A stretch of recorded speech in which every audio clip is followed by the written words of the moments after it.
Hello and welcome. This is video number 5 in a 5-part series about nationalism. And in this video, we're going to take a look at some events that happened in Japan that were definitely shaped by nationalism. We'll look at Japan in the mid-1800s and how out of their period of isolation, they found themselves really behind the times and in a position of little power to say no to, in this case, the demands of the United States, wanting to trade with them and engage with them in ways that they just simply didn't want to. And we'll see how they used nationalism to really be a rallying point to put themselves in a stronger position to be able to control their own destiny.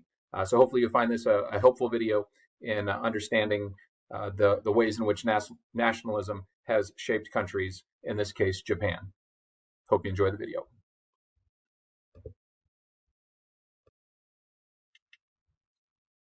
So where we'll start with Japan is in a similar place to what we talked about with China regarding it being a relatively isolated place historically, especially if you look at Japan going back to the Tokugawa shogunate period, going back into the 1600s.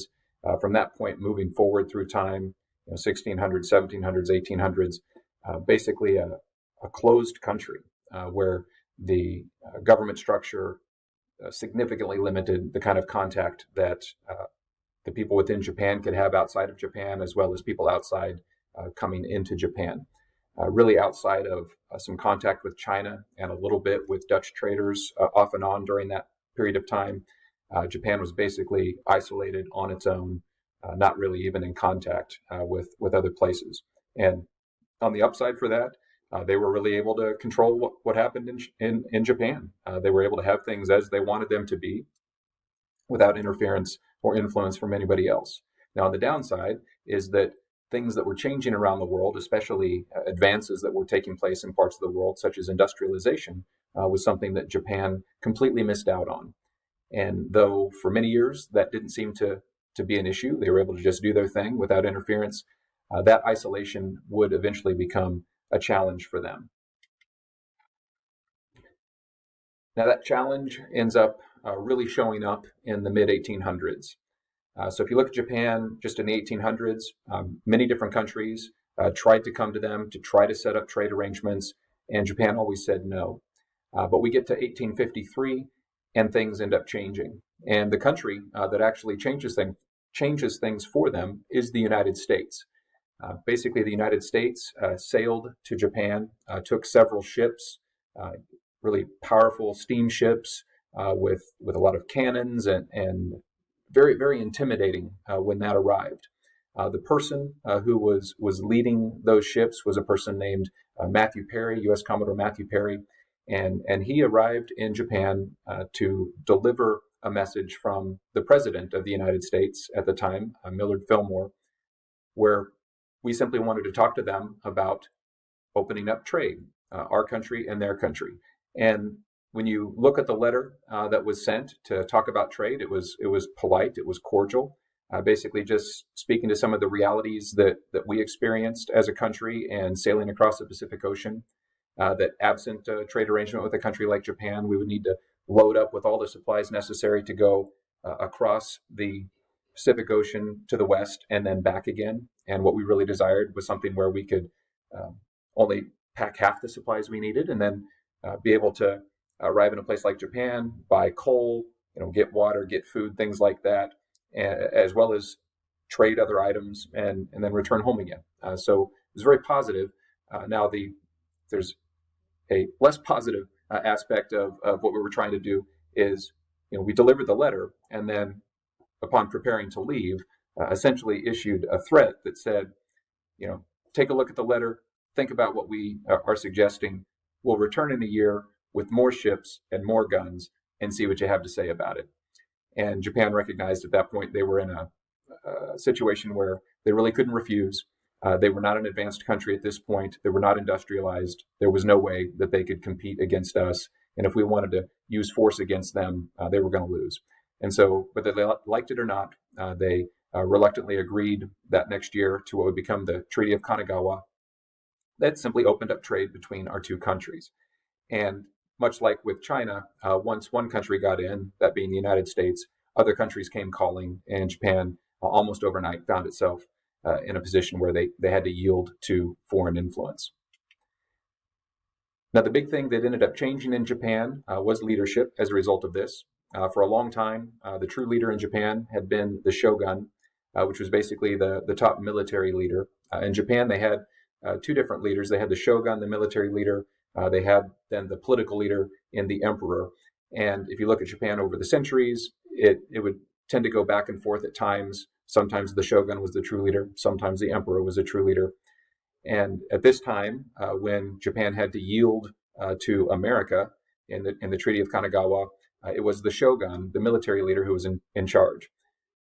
Based on yielding to this outside force, led to a loss in confidence that people had in their shogun, and so he basically stepped to the side, and the emperor emerged as the true leader. And the emperor was a person named Mitsuhito, and he was a very determined person to try to get Japan out of the position they were in and to get them into a position of strength as quickly as possible.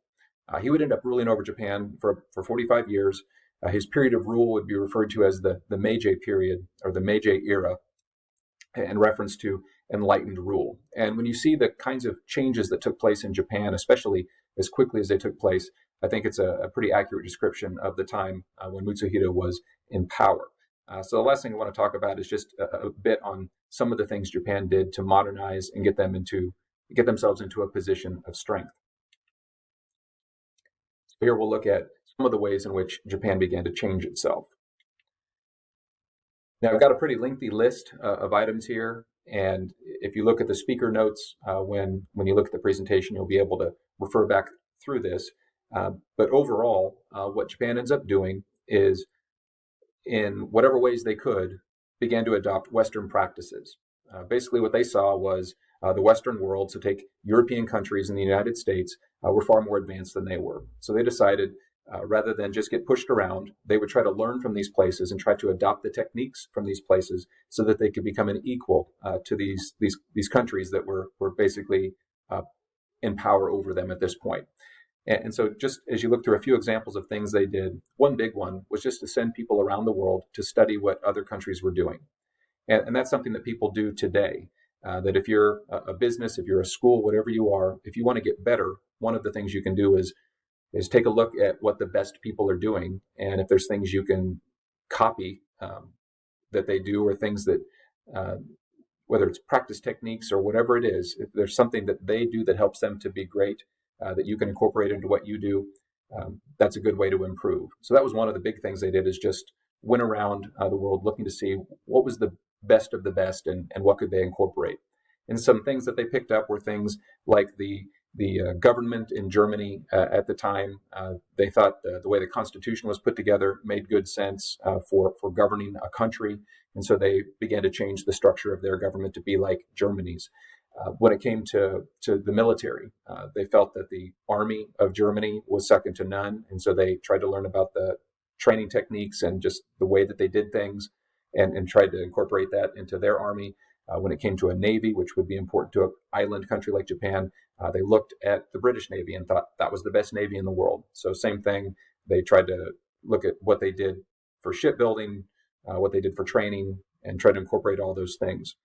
When it came to training their people generally, at this time, America was early into building a public education system, and we were educating a lot of people. They thought our system made good sense. The more people you could educate, the better. And so they adopted a lot of their system to be kind of like ours.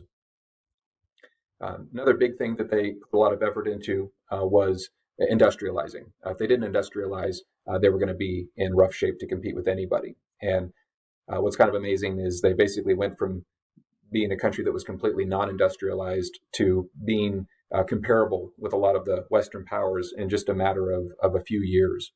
So they, got into steel production, built railroads, mined coal, built lots of factories, really increased their productive capacity. And even with traditional products like tea and silk, they were able to produce more of those things, which enabled them to be in a better trade position, to gain more resources. But really, overall, almost overnight, Japan became comparable with other Western countries.